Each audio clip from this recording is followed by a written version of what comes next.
This is a Global News special presentation.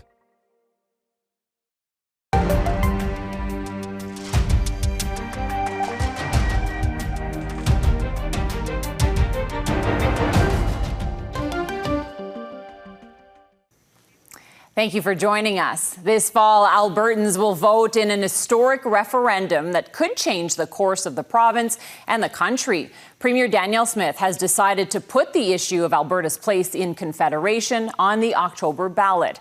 So over the next 30 minutes, we'll look at what's driving those for and against separation and what it might entail. But first, Scott Roberts takes us through the series of events that led to this moment. Let's take a look at how we got here, starting just over a year ago and the federal election that kept the Liberals in power. Well, I think Albertans are hurt and betrayed. The Premier sounding off and a day later announcing changes to make it easier to get citizen-initiated questions on a referendum ballot, leading critics to accuse the UCP of paving the way for a question on separation. If you want to flirt with separatism, put your money where your mouth is. Call the referendum yourself. The move triggered former Deputy Premier Thomas Lukaszuk to create the Forever Canadian group in May. There is no question in my mind that there would have been a referendum. The question is, who will be leading this debate? Lukaszuk filing his own petition advocating for Alberta to remain in Canada. Legislation at the time requiring the group to gather 294,000 signatures. But a month and a half later, the goalposts change. The UCP amending legislation, meaning new petitions only need 177,000 signatures to be successful. And on the very same day, Stay Free Alberta filing its petition, pushing for separation. But it wasn't smooth sailing. Elections Alberta would then refer that petition to court over the constitutionality of the question. We're moving forward, and we expect our question will make it to a ballot. While that was moving through the court process, the Forever Canadian petition moving forward. Albertans are as proud of being Canadian as any other Canadian. But then the rules changing yet again. The UCP hedging their bets in case the court did not rule in their favor, introducing new legislation that a proposed referendum would no longer need to be constitutional.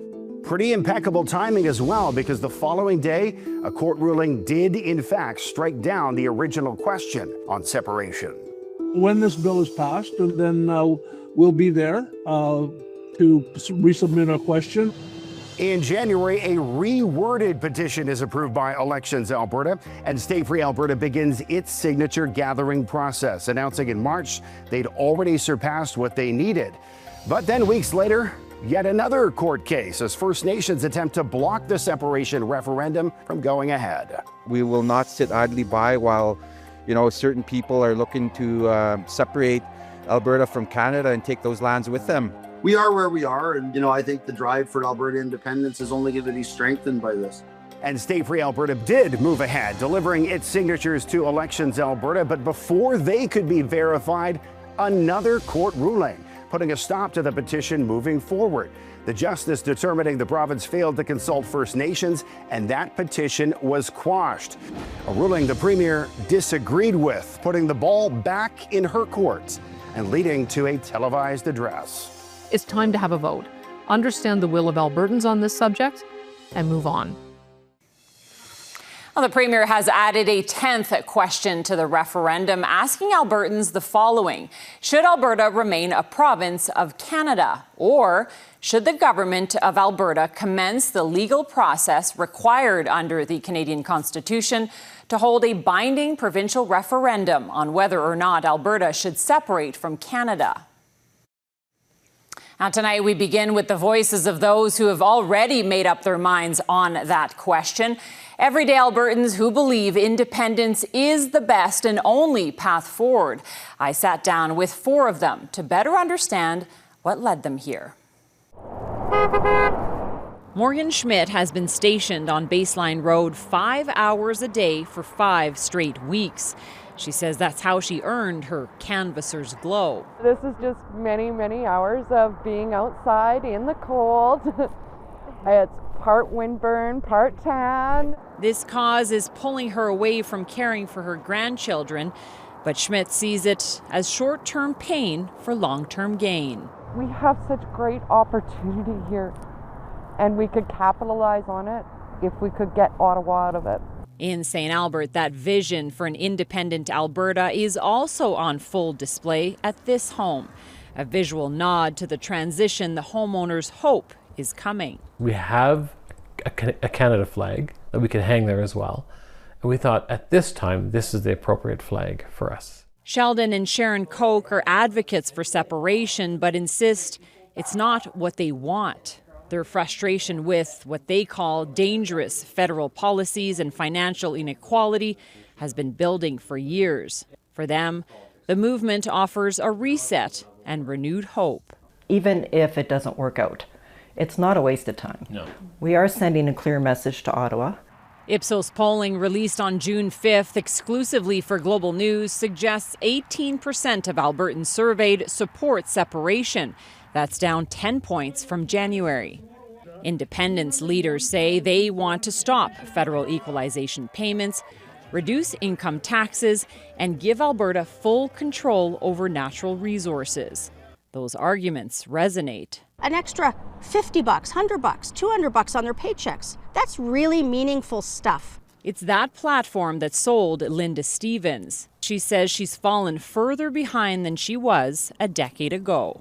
We've lost that hope. We've lost that optimism. Albertans are saying we're done. It's not good enough anymore. But their collective pursuit for change has made them a target of personal attacks. We've had people call us traitors. While the criticism hurts, they say it won't change their minds. I have to know at the end of this that I did everything that I could to make this happen because I believe in it so much. On the other side of the debate are Albertans pushing just as hard to stay. The Forever Canadian campaign collected more than 400,000 signatures. Blake Law spoke with some of the volunteers to find out what motivated them to act. Brad Tomlinson wears his allegiance on his sleeve. I'm a Canadian first, I'm an Albertan second. For him, love of country is rooted in service. My great-grandfather fought in World War I and in World War II. My grandfather fought in World War II. My father served 20 years with the Strathcona Armoured Regiment. I was raised as a military kid. But the reason he's spending a sunny spring day chatting with strangers in a Calgary park is the prospect of Alberta independence and fears of what could come after. What's going to happen, I think, if we separate is we will be annexed by the U.S., and I think that's a disaster for this province. He got involved with the Forever Canadian campaign last year during its signature collection blitz. Some 400,000 signatures were submitted to Elections Alberta in October and verified soon after.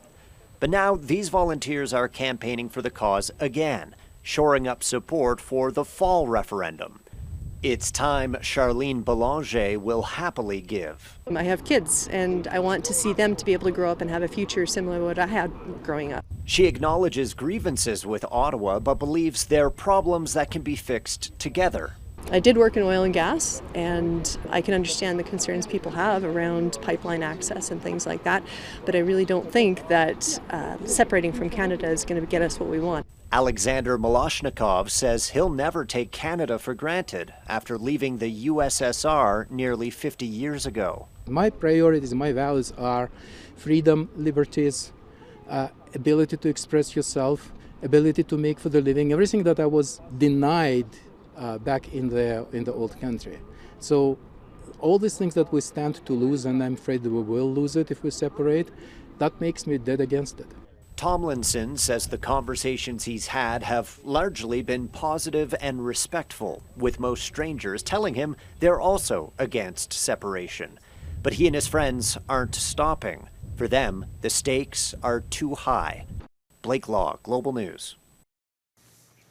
Taking the separation debate to Lloydminster. Up next, the uncertainty over what everyday life might look like for residents in the border city.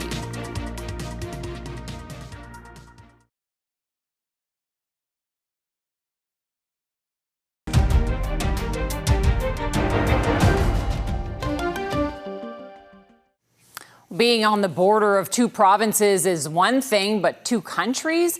As you can imagine, talks of separation are spurring all sorts of questions for Albertans living in Lloydminster. Sarah Comadina reports. The signs are everywhere.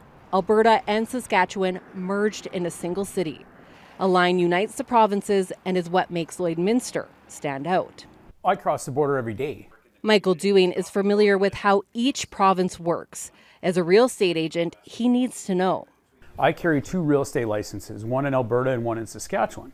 But luckily, they're within the same country. But amidst more conversations about Alberta separation, Dewing is faced with uncertainty and questions what that would mean. For a consumer, there's a lot to consider. Like, are we going to need a different passport to go 5 miles out of town, one way or the other? Different currency? Does the Canadian money stop here and now it's a different currency? These are questions that are still up in the air. If Albertans vote to separate, it's not clear what would happen to our Canadian military, pension, passports, currency, police, or trade. Starting new countries isn't easy. University of Professor Gerard Kennedy says it would be a slow and complicated process. He likens it to the Brexit talks, but notes this is all hypothetical now. These are things that lawyers will, for the government and for Alberta, will be arguing about for months. It would probably have to go to vote in Parliament.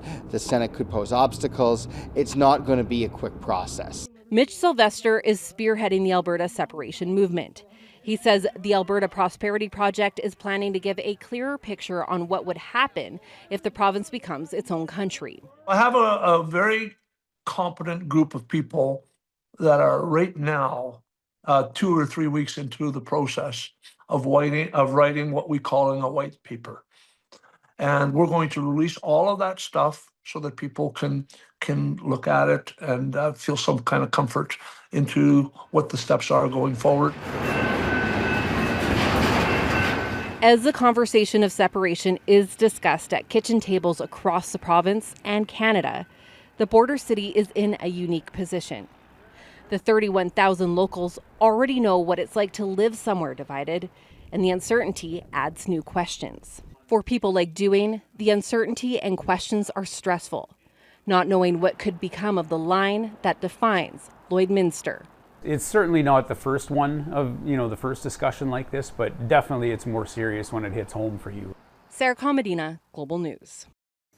And more question marks still when it comes to how the separation discourse might impact the provincial economy. Our Adam McVicker explores that angle. And I want to tell you that addressing the elephant in the room at an event full of movers and shakers. I want to talk about why Canada still matters. Calgary's mayor says frustrations around separation are real, as are potential economic consequences. Have we seen decisions being paused? Absolutely. Have we seen them be stopped? No. And our point of view is simply that we still have the best business environment in Canada, if not North America. It harms our ability to attract economic investment, which in turn affects the municipality's financial sustainability, which in turn affects people's property taxes. Taxes those behind the separation push claim would be tailored to an independent Alberta's economic conditions. I feel like we'd be able to really capitalize on what we have and be able to make good return. Independence is inevitable here in Alberta. Last June, the Alberta Prosperity Project published a document outlining a fiscal plan for an independent Alberta. It suggests with more Alberta control and no federal taxes or equalization, we could see a $45 billion surplus. The plan expects oil and gas production would increase, direct revenue would jump by as much as 132% by 2045. GST would disappear, but a 5% sales tax would be created, as would new land taxes. Personal income tax could be eliminated. I think it's very realistic. I don't think that there's any question that it can be. There's nations that, basically have, like Saudi Arabia, for example, has no income tax. One business leader is disputing those claims. It's a very one-sided, back-of-the-envelope math. We would be the 125th largest country from an economic standpoint in the world. No diversification of risk. No ability to share costs. We would have to deal with everything from defense to currency to passports. And then there's the pipeline question. There we end up shooting ourselves in the foot, in my opinion. We need to work with BC, with Canada, with Indigenous groups to develop lasting partnerships. But quantifying the total economic impact is challenging. Experts say history offers some insight. Business investment in the United Kingdom fell between 12 and 18% after Brexit. Any kind of move to make migration or trade more difficult, which it naturally would be were separation to occur just because it makes regulations even more different from one location to another, would have the same kind of an effect. How close the vote might be, also a concern. A narrow stay could lead to a neferendum and longer-lasting uncertainty. Adam McVicker, Global News. Well, they sued and won. Coming up, we visit one of the Alberta First Nations at the center of a major lawsuit to halt a separation petition.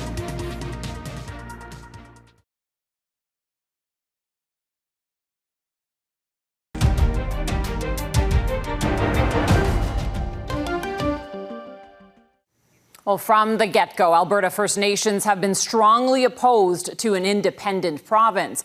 We sent our Eric Bay to Sturgeon Lake Cree Nation, which took an active role in challenging the separation petition and won. Our way of life is out there on the land, and it's harvesting medicines, it's living off the land, it's utilizing the fur-bearing animals in a good way to sustain ourselves. That thought is what Sheldon Sunshine considers when he thinks about Alberta possibly separating from Canada. Preserving that living is the Sturgeon Lake Cree Nation chief's motivation as he fights to prevent a split. Our people have been living in this territory for millennia, and when they signed the treaty, it was to ensure that our way of life continued.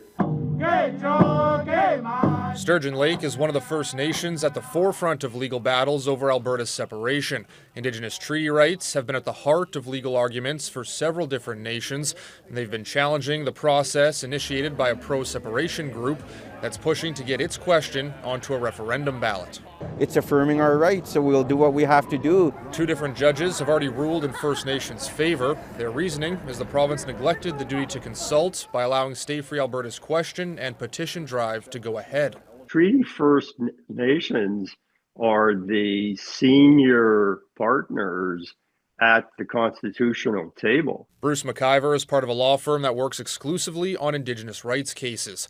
He says treaties were signed between First Nations and the Crown before Alberta was even a province. Because of that, he argues those agreements supersede provincial decisions. If Alberta wanted to remove itself from Canada, Alberta wouldn't have any legitimacy because it would break the promise of the treaties. While announcing the referendum question, Premier Danielle Smith called the most recent court ruling erroneous and vowed to appeal it.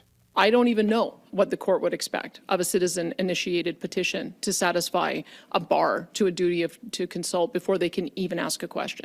That's why I think that it's been an error in law. The issue gaining national attention, with Manitoba's premier weighing in at the recent Western Premiers Conference. It is not up to the petition gatherers to fulfill the duty to consult. It is up to you as the Alberta government to fulfill the duty to consult.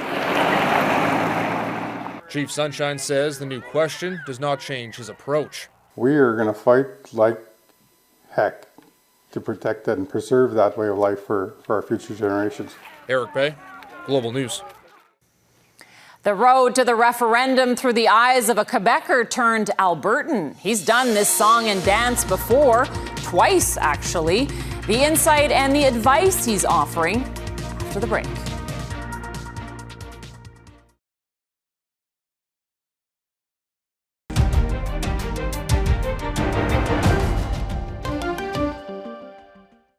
Well, we leave you tonight with a look at what's next on the road to the referendum. And it comes with a bit of advice from a former Quebec resident who knows firsthand what a future pursuing separation looks like.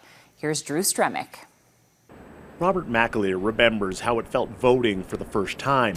It was in 1980, and it was far from an ordinary election. I remember being nervous, and I don't know if it was because the first time I was going to the polls or because this was an important question that was being asked. He cast a ballot in the first Quebec sovereignty referendum, and then again in 1995. Now McAleer calls Alberta home, and this fall will vote in his third. He says the emotions surrounding it feel familiar. A pattern has emerged for me. It's trailblazing for people out here. It's my third time through this exercise. As Albertans travel down a winding road considering whether or not to remain in Canada, he warns a referendum can change more than just politics. I don't know if they're unintended or intended, but it happened. I saw it happen in Quebec, where friendships ended, marriages ended. And whether Alberta ever leaves or not, some say the fact the conversation has reached this point already marks a shift in the province's political identity. Separatism is now part of our public discourse. It's now part of the governing party. And it's unlikely, if Quebec is any indication, to leave our politics anytime soon. Those in favor of leaving agree, saying there's no turning back. The bumper stickers write themselves. No to federal income tax, no to Mark Carney, no to Ottawa, no to capital gains tax, no to industrial carbon tax, no to federal regulation of pipelines, no to federal oppression of, on and on and on. And in Ottawa, one Alberta MP who's fighting to remain admits more can always be done to ensure all Canadians feel respected. It's got to work for Quebecers, it's got to work for British Columbians, it's got to work for Albertans. After Quebec's 1995 referendum, the federal government passed the Clarity Act, which laid the foundation for any province to begin the process of separation. If it isn't a straight up yes or no vote on staying in Canada, then it doesn't require approval under the Clarity Act. So there's a lot of ifs here. Alberta's question would not be subject to the Clarity Act. McAleer, who's been here before, says one thing's abundantly clear. This is a watershed moment, and he has some advice for the day after. Let's shake hands, let's smile, let's work at it, and let's just accept what the other people think. Drew Stremick, Global News. Well, that's all for us tonight, but be sure to tune into Global News for our continuing coverage of the road to the referendum over the next 5 months.